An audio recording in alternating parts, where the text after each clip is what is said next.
This is the brooder, just a black box.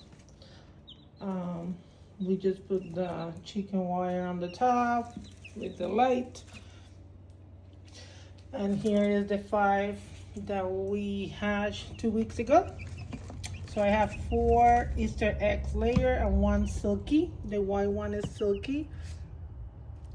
So let's see without the light so you can see them better. It's so cute. Let me see if I can get this here. Look at this.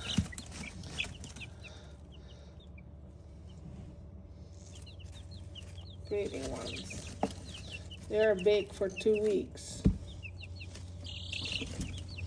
I'm giving them organic baby chick food and water with vitamins.